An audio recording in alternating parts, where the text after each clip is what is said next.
Play ball. Hot off the press, handicappers from Wager Talk, Sports Memo, and The Gold Sheet have collaborated on the 2023 Wager Talk Media MLB Betting Guide.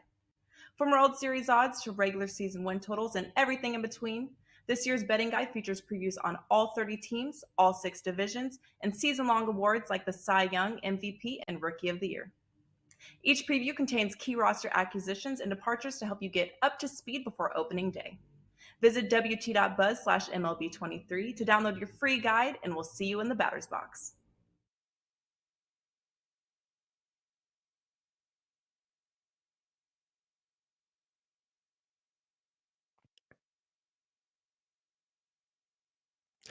What's up, guys? Welcome into Wager Talk TV. It is Wednesday, March 15th, and this is another episode of Puck Time. We have 4 games to break down here today. Avalanche, Leafs, Sabres, Capitals, Wild Blues, and the nightcap with the Islanders and the Anaheim Ducks going head-to-head. Looking forward to this show. Looking forward to breaking things down. We got some props, sides, totals, best bets, of course, at the end of the show. And Carm, a sweat-free winner for you, man. $2 Tuesday. Cash for you in the second period. Congratulations. Yeah. First of all, thanks. I want to thank everyone who came along. There were a lot of people that took part of that $2 Tuesday. For those of you who didn't know, it was the Columbus and San Jose over 6.5 that got there with a late goal in the second period, 4-3, and I didn't have to watch the third period, thankfully. But I was pretty happy with the way the game was going.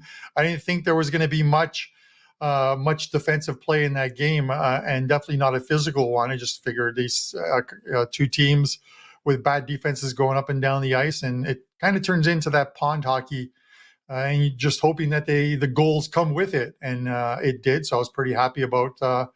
I didn't really have to deal with anxiety for the most part, but anytime you have as many people on a play as that, Andrew, you're always going to have that that bit of anxiety. I deal with it, on a day-by-day basis, and more so yesterday. So I'm just kind of glad that we got there and I didn't have to deal with anything this morning on the show other than talking about these 4 games. Today, some pretty good games for only a 4-game card, which makes it easy for me. I don't have to pick and choose games. I just put the 4 games that are on there, and you're going to tell us what we're going to cover. I did a few minutes ago, but I'll do it again. Avalanche, Leafs, Sabres, Capitals, Wild Blues, and the Islanders and Anaheim Ducks. Last night, Carm, I was wondering what your play was. I didn't ask you at all through text or on the show after the show. And then I saw it wasn't up. It was still available for purchase at a certain point, like 10 o'clock my time. So then I started trying to narrow it down and try to guess. And I looked at some of these games and I realized every single game in the late night card last night went over the total. Oilers, Senators, 6-3. Canucks, Stars, 5-2. Coyotes, Flames, 4-3. Blue Jackets, Sharks, 6-5. And Kings, Islanders, 5-2. So no matter what over anybody had last night, if you're someone that likes to bet overs in the late night hours, then those guys cash tickets on every single one of those ones. But I thought it was a pretty good night in the NHL overall. How about my Montreal Canadiens, man? People keep on saying they don't want Bedard. They always beat the Pittsburgh Penguins, and I was so close. Carm, we could have gotten them plus 2.5 at minus 130. That one is kind of, but the one that I was the happiest about, even though I didn't release it, was Tampa Bay. Because, I told you guys in the show, I had that gut feeling about that game for them yesterday, and they go on and win that one 4-1. Yeah, it was crazy. And listen, there's got to be somebody in our chat room that hit a big parlay. Andrew, if you took the Arizona, Chicago, and Montreal, Arizona was plus 215 yesterday. Chicago plus 345. Montreal plus 285, $100 parlay, $5,300. $5,300 for a $100 parlay. Someone in our chat group had to be close or hit a variation.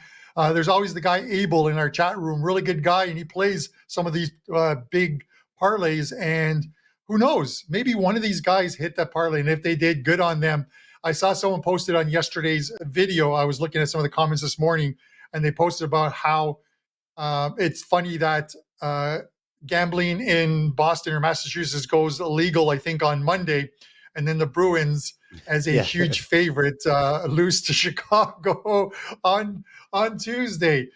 Dear God, if you're everyone likes to bet their home team, right? We're all homies at a point and stuff, but my God, I figured you would have had Montreal Canadiens, at least, if not a release, at least some pizza money on them at that price. And thank you to your boys for beating the Pittsburgh Penguins yesterday. Thanks to the Rangers for beating the Washington Capitals, because those Eastern races are still alive, which is absolutely great for the teams below them, like Florida, the Buffalo Sabres, all still in the playoff race. And Sabres in Washington in a big one tonight, too. Yeah, that should be an awesome game. And of course, Carolina, they take care of the Winnipeg Jets without Andrei Svechnikov. We talked about it yesterday on the show, but interested to see how that team fares without him long term. But so far, so good for them as far as that is concerned. Here's a big game to break down here, Carm. We have the Colorado Avalanche, defending Stanley Cup champions, taking on the Maple Leafs. The team has high hopes to go the distance here this year in the playoffs. Made a lot of moves. They've gotten a lot done, and they look like a lot deeper of a team. And here they are, minus 140 at home. Colorado plus 120, total 6.5. And I found something here, Carm. The last 10 games head-to-head here, the total has gone over in 8 games, under in 1, and pushed in 1, which is pretty incredible as far as the head-to-head stuff, if anybody cares about that, and recent history. Of course, Montreal, Colorado's off that just absolute, thumping of the Montreal Canadiens. They put up 8 goals on them. They did allow 4 goals at the same time, though, and Toronto is coming off that one against Buffalo. So when I approached this game, Carm, the first thing I thought about was, you got a bounce-back team versus a team that's pretty much off a huge performance like Colorado with 8, but I've noticed that, I've been making these buy and sell teams, and I'm not sticking to my guns enough. I'm doing the buy and sell segment. It's doing very well, and I'm not betting these buy teams or fading the sell teams enough. So what do I have to do? Put my money where my mouth is and back this underdog here tonight at plus 120 with the Colorado Avalanche. They're scoring right now. They look like they're a really deep team. The star players are playing consistently. We've got Mikko Rantanen scoring pretty much a goal a game. The defensemen are getting healthier again.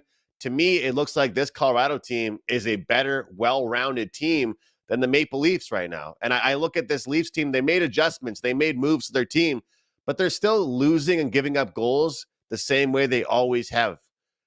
Getting beat in the corners, not being able to score goals in the greasy areas, something that I believe Colorado is able to do. So not only do I like Colorado here, but honestly, Carm, it's just a value play at plus 120. I think this is a great price for the underdog. So what do you have for us? And are we on the same page, or are you on the other side with the Leafs? It's not that I'm on the other side of it. It's a tough game to pick. The line, I thought maybe once the overnight came out, I'd see what happened in the morning with this line to see if any action was coming in, and there really hasn't been. Toronto opened up at minus 135, and up until just a few minutes ago, they were still at 135. The total hasn't moved. Not even the juice has moved on the total, and rightfully so. You can look at it maybe as a bit of a revenge spot for Colorado, who the Leafs embarrassed in Colorado 6-2 earlier this season. And that was with Makar in the lineup. I know that Colorado struggled a little bit with Makar out of the lineup, but he was in the lineup for that game. I think he was like -2 in that game. It was a good one by the Leafs.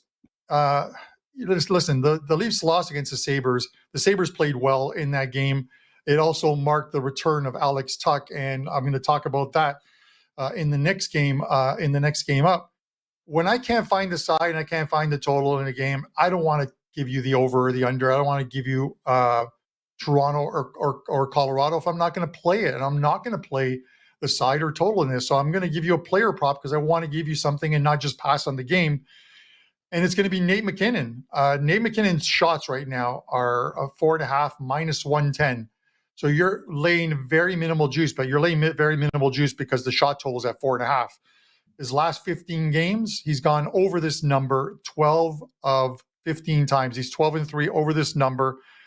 And if you want to go even further back than that, he's 20-10 his last 30 over the total of 4.5. He's consistently getting 5, 6, 7 shots on goal. There's some games where he's at 8 or 9. He's a big part of this team. And this is a big game, so I expect him to show up tonight for Colorado. So I'm just going to play the shot prop, guys. I wish I could give you a play on this game as far as a side or total, but if I'm not going to play it, I'm not going to ask you to play it. It's just I'm not going to tell you to put your money on something I'm not willing to put my own money on. I will put my money on the McKinnon shot prop. Hey, Carm, the money all counts the same. It all spends the same as well. So that one has been a very profitable prop. And McKinnon, he's not a puck hog, so to speak, but he's no stranger to firing the puck at the net. That's for sure. There's certainly a reason why his number is listed at 4.5. And that team in general is shooting the puck at a high clip right now. Should be an exciting game. Look forward to it. My play, Colorado and Carmine looking towards McKinnon shot prop over the 4.5 at a great number there, -110.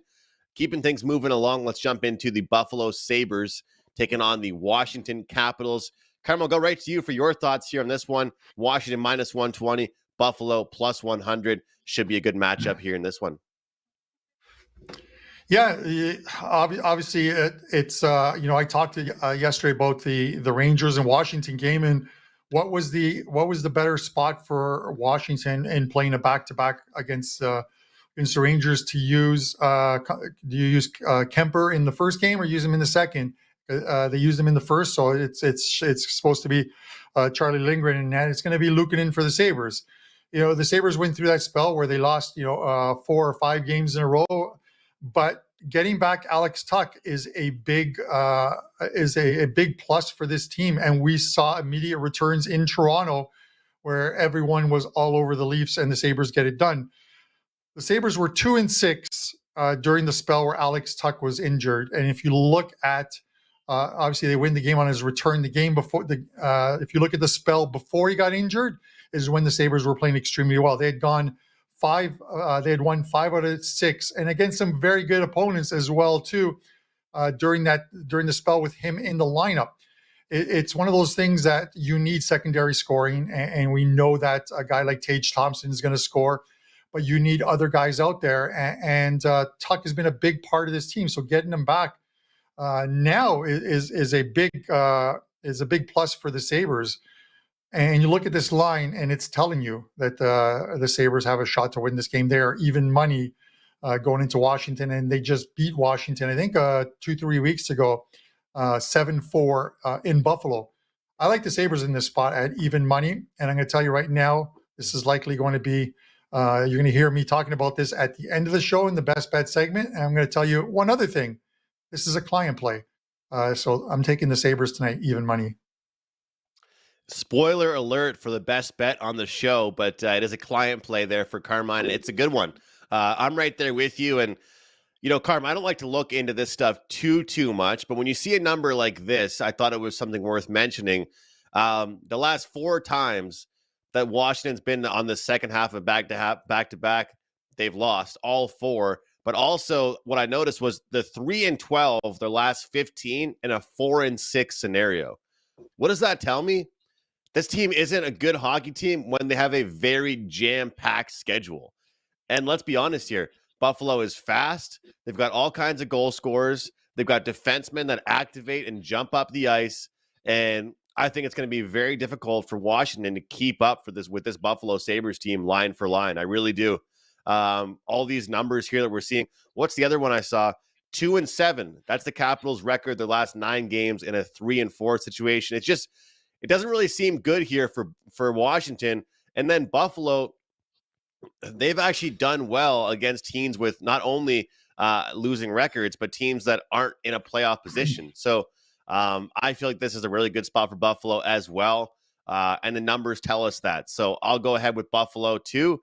And like you said, Carm, it's definitely a pretty good game for some props as well. I'll definitely have some guys for Buffalo because Washington, like I said, they don't do well in the second half of a back-to-back. 0-4 the last 4 games in that scenario, so they probably will give up some shots. And that's the thing is, Andrew, you look at Washington. We've always talked in the past about how Washington last year, the last few years have been a very good road team, and they just maintain and play a little bit above 500 at home while picking up a ton of points on the road. It's been I don't want to say a polar opposite, but they're not winning with regularity on the road, and at home. Right now, they are 12th in the Eastern Conference as far as road records go home records go at 15-17. It's not a great record for the Washington Capitals, and you hate to say, but like maybe an aging squad, and it's one of those teams that at the end of the season, people aren't overly surprised that they missed the playoffs, and this is it's a big game for both teams. They're on 71 points. Florida at 73, and the Islanders are currently holding that last spot at 76, having having played a couple games more. So, if Washington loses tonight, they're now a couple points behind the Sabres, and they have 3 teams to leapfrog to try and catch the New York Islanders, and they're running out of games. They'll have 13 games. After tonight, it's very tough to make up 7-8 points when you only have 13 games left. You literally have to run the board and go like 10-3, and even 10-3 might not even get you in there. And that's just the thing. I mean, we keep talking about this playoff race, but eventually it's going to just become too difficult for these teams when you only have 10, 13 games, like you said, left, and you probably have to win 9 or 10 of them. That's not looking very good. The Ottawa Senators as well, Carm, if you've seen their schedule coming up, it's not good. It's a real rough one for them. So not that they really had a chance anymore to make the playoffs after they lost a few games in a row, but sometimes you got to win those games that are easy at the start of the year, because at the end of the year, your schedule might not be as friendly, and you'll kind of look back at some of those games and say, man, I wish I won that game. I wish we didn't blow that lead. Because you see what happens at the end of these years. Absolutely, it's the drop points one. And I was watching, some of the sports telecasts this morning, and they're talking about the highlights, and they were showing the Rangers Washington game from yesterday, and they showed Ovechkin coming into like the dressing room, and they talked about the fact that he currently has like a lower body injury. So I'm not sure what happened yesterday, on a back-to-back, who even knows if he's in the lineup tonight? It's something that you might want to look at, and maybe that's one of the other reasons why the line is where it's at. Obviously, a big part of that team, a big part of their power play. So you want to keep an eye on it, and just go to Twitter and you just check not just the Capitals site, but also check the reporters for the Capitals who are there in the mornings for the morning skates, and they'll see if Ovi's on the ice or not. And that game time decision, you might get the news a lot earlier. So it's something that you need to follow, especially during this last month of the season. There's going to be times in which players are missing games, not because they're injured, but even the ones that are, I hate to use that word, Andrew, that ugly word, load management. But some of these teams are already in playoff spots. Load management, which is kind of why it's dicey on taking the Boston Bruins, because they're so far ahead. You're starting to worry about, are they going to manage minutes for their big guys heading into the playoffs? Of all teams, that would definitely be the team to do it. Before we move on to the next game, Carm, I did want to ask you, because you brought that up, and this is, of course, useful information. Is this line going to be different the second that Ovechkin gets announced out? Because just like you said, I'm seeing it right now as questionable. So I'm guessing, would you recommend Buffalo backers to take them right now, or to wait to see if Ovechkin is out? How much different do you think that line will be? Well, here's the thing. I already bet them. I already bet the Sabres. Yeah. Win or lose, my money's already on the Sabres at even money.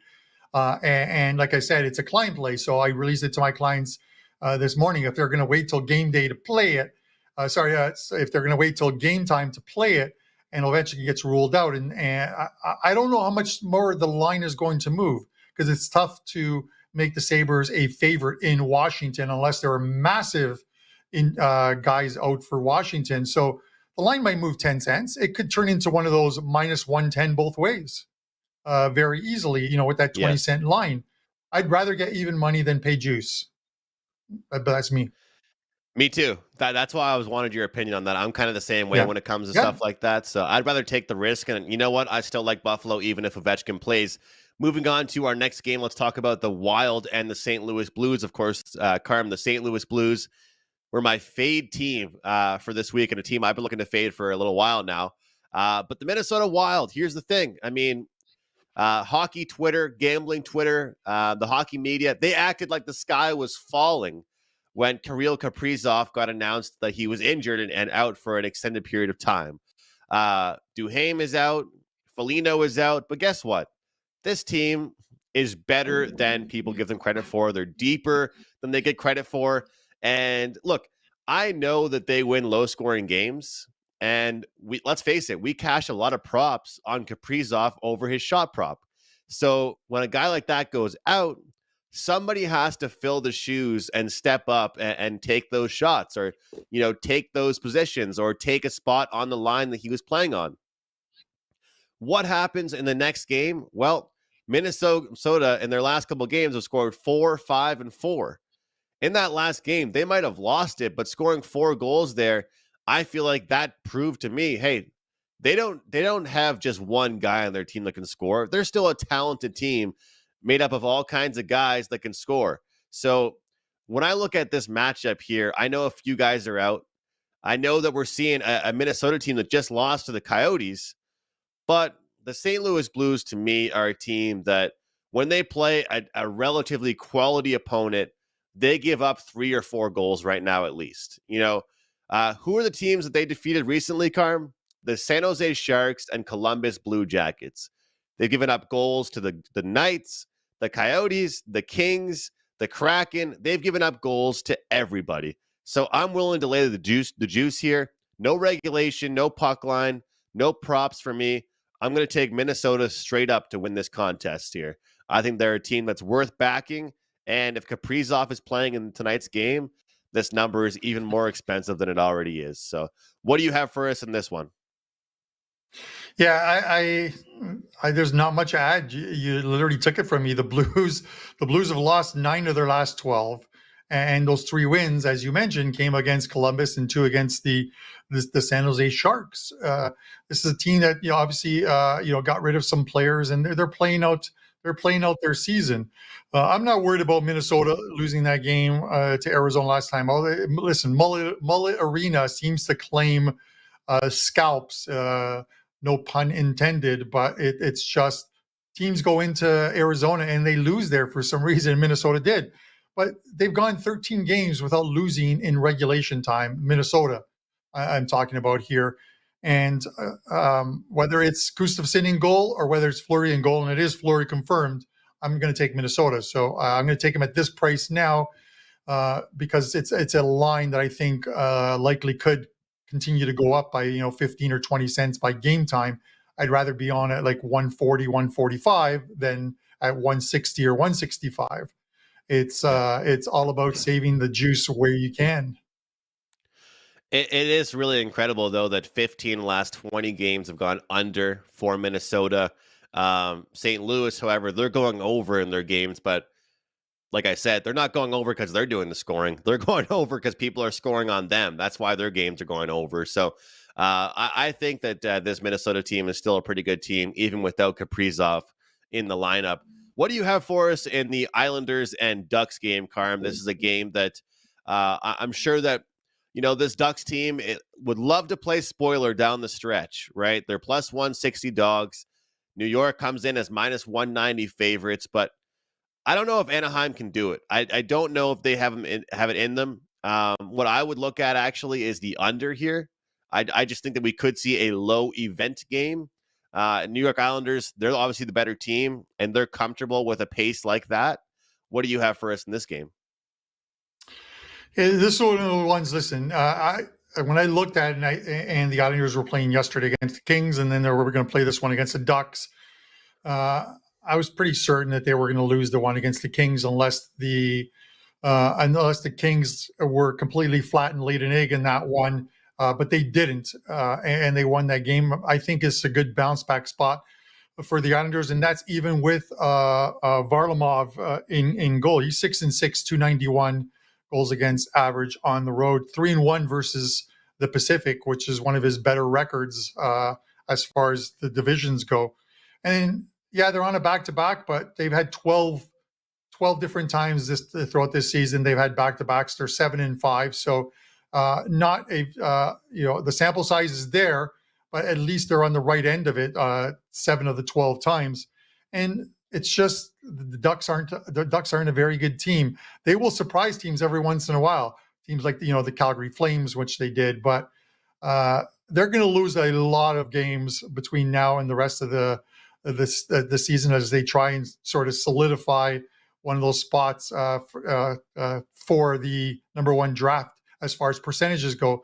This is a bounce back spot for the Islanders. I don't want to lay that number, but you can take them on the puck line. The puck line's not a bad bet. You're getting plus money there, or you can take them in regulation and knocks it down to about minus 110, I believe, as far as the Islanders go. But the Islanders get the win tonight.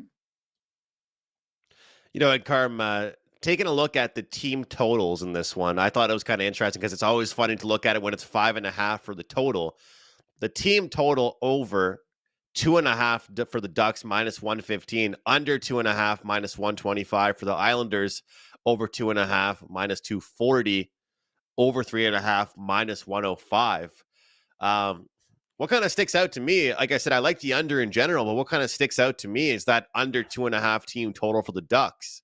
Because I like the under in the full game, but just in case we do see an offensive explosion from the Islanders, let's be honest here. If I like the under, that I like the under because of Anaheim, not as much because of the Islanders. The Islanders have good defense, but if there's one team that would worry me to do a lot of the scoring, it probably would be the Islanders. So maybe I'll put a little bit of pizza money, as you like to say, Carm, on that team total under for the Anaheim Ducks. Well, it's not a big plus money play or anything, but I don't know if it'll make my card, but I feel like it's kind of a good spot to look at. That way we can look at something like, a 3-2 game or a 4-2 game. And either way, I'm happy with that one. And we can still cash our tickets with the Islanders as well. Carm, it's a really exciting time right now at Wager Talk, man. So much going on. March Madness approaching. Lots of soccer action, Champions League. What's going on for you overall? You're off that big winner last night. What do you have going this week?